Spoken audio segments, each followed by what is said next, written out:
नमस्कार साथियों, अपने ऑनलाइन शिक्षण को आगे बढ़ाते हुए आज का हमारा टॉपिक है नॉर्मलता तथा मूलरता में संबंध।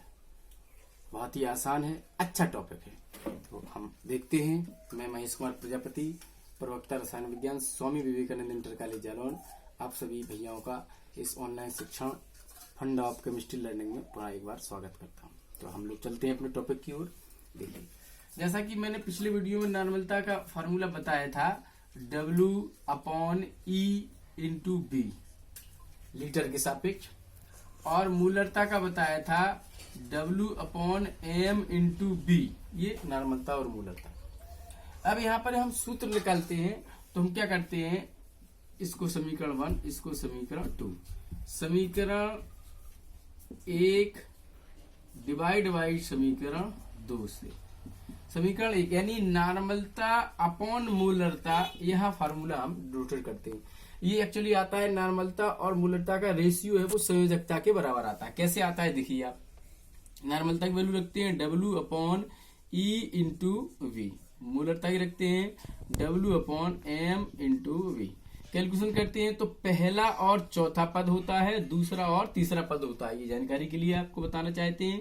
W/M/B और E/B गुणा W से W कैंसिल हो जाता है, V से V कैंसिल हो जाता है, और यहाँ रहता है अणुभार बटे तुल्यांकी भार। कल हमने आपको बताया था कि तुल्यांकी भार जो होता है E बराबर M बटे N, अणुभार बटे संयोजकता। यहाँ पर रखते हैं तो E/M/N, M से N कैंसिल होता है, ये चौथा अंक है, N ऊपर पहुंच जाता है। तो आपने देखा साथियों मित्रों, नॉर्मलता बटे मूलरता इज इक्वल टू संयोजकता। N फॉर वैलेंसी, संयोजकता। ये नॉर्मलता और मूलरता में रिलेशन है।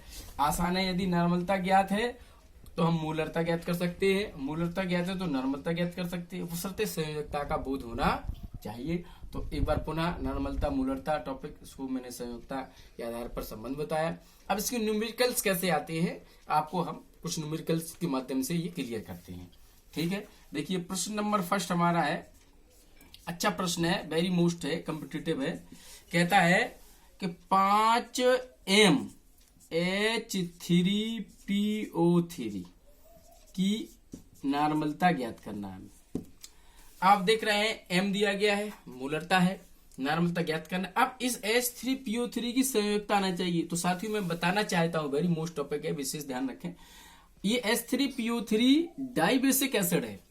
यद्यपि आप देख रहे हैं इसमें 3 H है, लेकिन ये रासायनिक अभिक्रियाओं में 2 हाइड्रोजन ही त्याग करता है। इसका कारण होता है किसी भी ऑक्सी अम्ल में, फास्फोरस ऑक्सी अम्ल में जितने P single bond, O single bond, H bond होते हैं, उतने ही हाइड्रोजन अम्लीय होते हैं। तो यहाँ पे फास्फोरस से OH के रूप में 2 हाइड्रोजन के भी कनेक्ट है, इसलिए इसकी संयोजकता 2 है। ये ध्यान देने वाला विषय है, कंफ्यूज हो जाते हैं स्टूडेंट। तो इसकी संयोजकता मान कितना हमें ध्यान रखना है, H3PO3 2। तो वैल्यू रखते हैं अपने सूत्र में, नॉर्मलता हमें चाहिए, मूलरता का मान 5 है और इसकी संयोजकता कितनी है, 2। H3PO3 में 2 POH बॉन्ड के कारण N बराबर 2।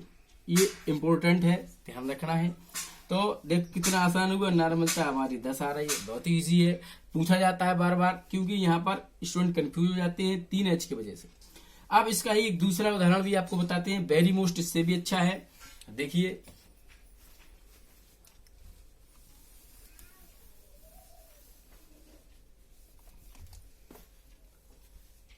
एग्जाम्पल नंबर 2 को हम देखते हैं। 0.3 M, ध्यान देने वाला है, वेरी मोस्ट है, H3PO4 की है।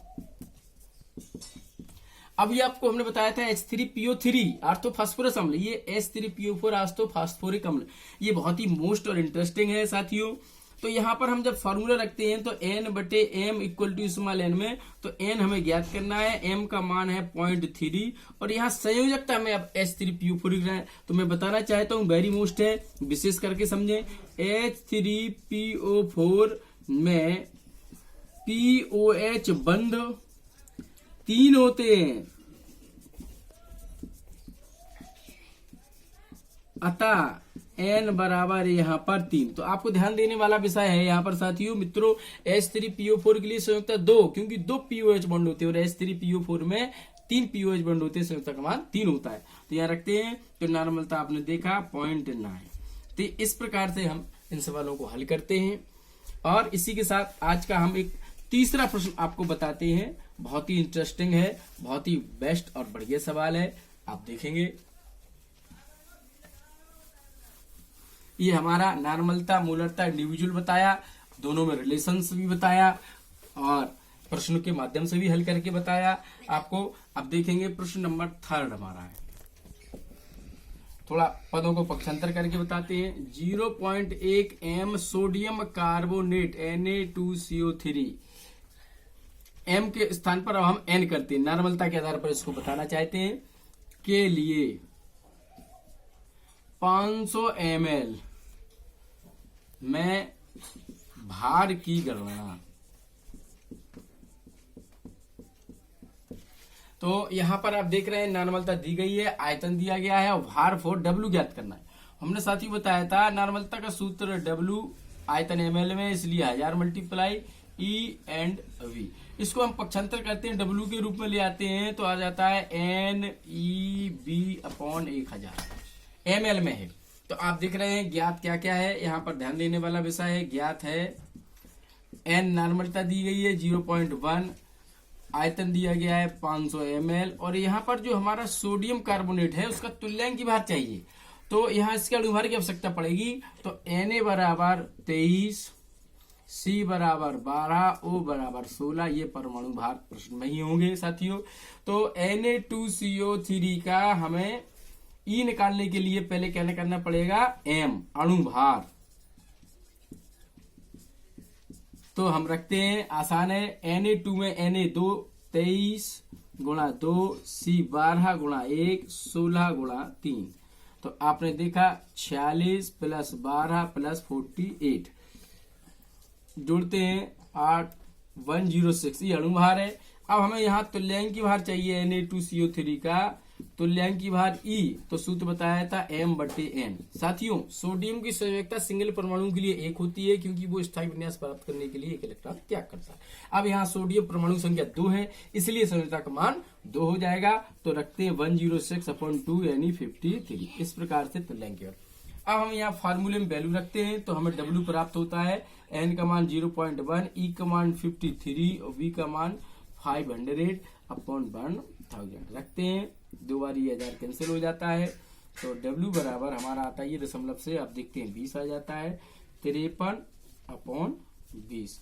हम इसको कैलकुलेट करते हैं इस प्रकार से,